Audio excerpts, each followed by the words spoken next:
Simple, intuitive, that's the Apple experience. From the iPhone to AirPods to the Apple Vision Pro, every product is a masterclass in elegant design, anticipating user needs before they even realize them. What if there's more to Apple's strategy? What if Apple is just selling your products? It's putting you deeper into a world where you may never want to get out. In this video, we are cracking a code behind Apple's ecosystem in just 5 minutes. Stick around until the end because here's what Apple isn't telling you.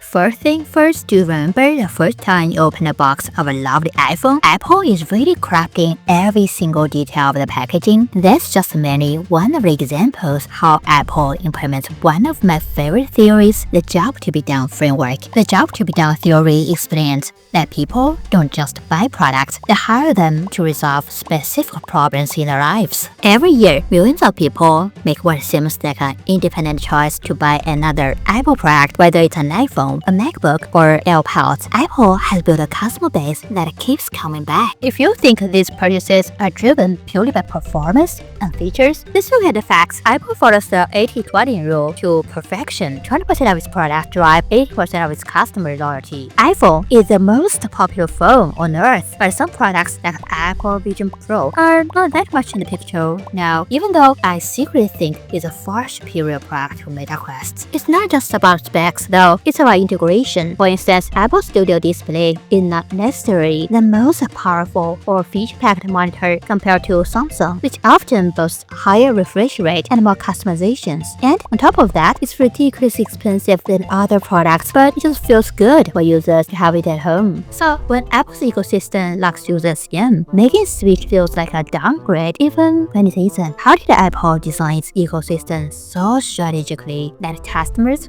feel like they have no other choice? So let's take a closer look to understand Apple's stickiness. I conducted a small study and spoke with Ryan, my fellow entrepreneur who previously invested in Aviation Gin and Mint Mobile, and who recently purchased the AirPods from Apple. Ryan was actively looking for new earbuds. He had a wired headset that worked just fine, but over time, the inconvenience of tangled cords and limited mobility started to wear on him. What happened? He found out that every time when he jumped into a new meeting, he needed to change the system settings or replug the headset from a computer. He told me he might have saved a few good hours over the years if he had a wireless earbuds that connected with his MacBook instantly. Here's where Apple's strategy shines. The moment Ryan experienced friction with his wired earbuds, Apple had already positioned itself as an obvious solution already in the ecosystem, AirPods. Plus, Ryan really wants something that can also help him concentrate on the meeting. Features like noise cancelling would definitely help. That should push him to the premium tier again, AirPods Pro. Well, other wireless earbuds still exist, right? You ask.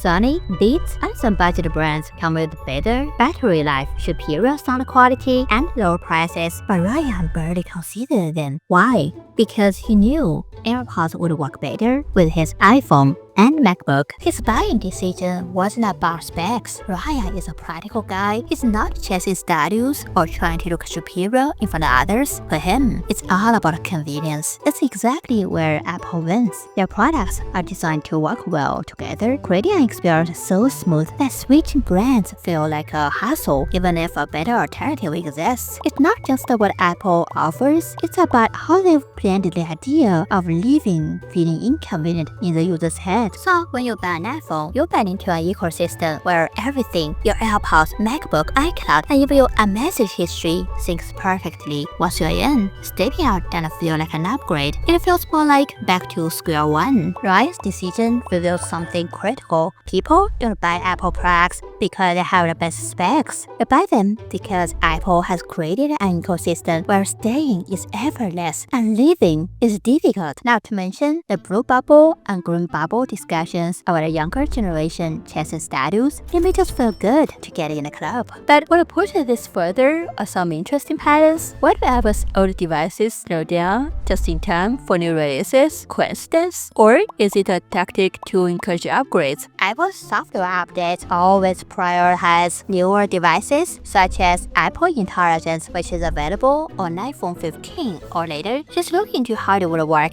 on an M1 iPad and Macs, so it's not a problem with the hardware. Although you're still happy with your iPhone 13, most of the time, the fact that you can't use Apple Intelligence or other latest features just make your older devices feel outdated. The same applies to iMessage and AirDrop. Apple could make these services work across all platforms, but doesn't. Why? Because the more you rely on these features, the harder it is to switch. Unlike companies that compete on unique features, Apple engineers both the problem and the solution so that its products feel like the only viable choice. This creates a psychological lock-in. Leaving Apple is just a financial decision, it's an emotional one. Users feel like they're no longer part of the club. Plus, the frustration of transferring data, losing connectivity, and adapting to a new system keeps many Apple users from ever considering an alternative. This is a vicious loop. If you enjoy learning the intersection of technology and entrepreneurship and breaking down the secrets of the world's biggest companies, such as this video shown on screen right now, go watch it and let me know what you think. Make sure to subscribe to my YouTube channel and follow my newsletter. It's open, free, and forever available for you. Let me know in the comments down below. Have you ever tried leaving the Apple ecosystem? What was your experience? Stay tuned, and I'll see you in the next one.